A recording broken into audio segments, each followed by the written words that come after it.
Hey guys, and welcome back to Study Journey. It's Mary and I'm back with another problem of the week video. This is going to be about geometric series and using these to find like the pattern and stuff.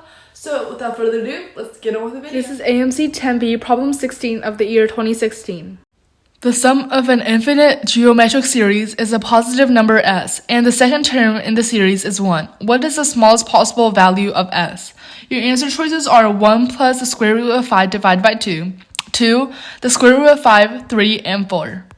Looking at some keywords, it says that the sum of an infinite geometric series is a positive number, and is s.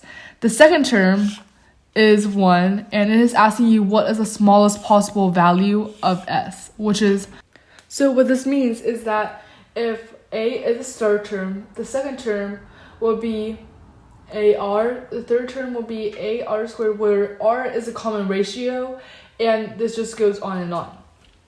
So since it tells you that the sum of the infinite geometric series is a positive number of s, it is saying that all of these added up, this would be equal to s. And notice right here, I put n minus 1. N is the number of terms in here, and minus 1 is because the first term does not have a r.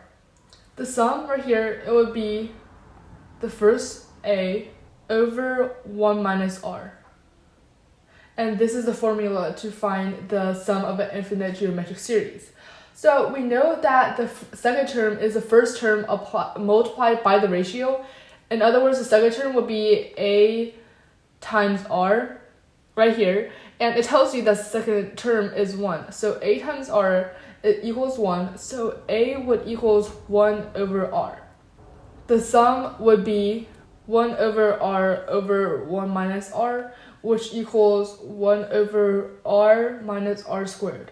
Now, because we're trying to make the sum the smallest possible value, we are trying to make the denominator of this the greatest possible. Because, for example, 1/2 is less than 1/3. So since 3 is greater than 2, 1/3 would have a smaller value than 1/2. So when we are trying to make the denominator the smallest value possible, we can see that this is actually a quadratic, negative r squared plus r. Since the leading coefficient is negative, we know that the graph would be like this. So there is a maximum. So we're trying to find this maximum because remember, we're trying to find the greatest value of this denominator. To find the maximum, it is negative b over 2a, which is the point in the middle. So just plug this into here. The b term is the coefficient of the second term, which would be 1. So this, in this case, it would be negative 1 over 2 times a, which is the leading coefficient here, which is negative 1. Simplify and we get 1/2. So r would equal 1/2. Now plugging in r equals 1/2 into here, we get 1 over 1/2 minus 1/2 squared, which equals 1 over 1/4, and that would equal 4. So this is our answer.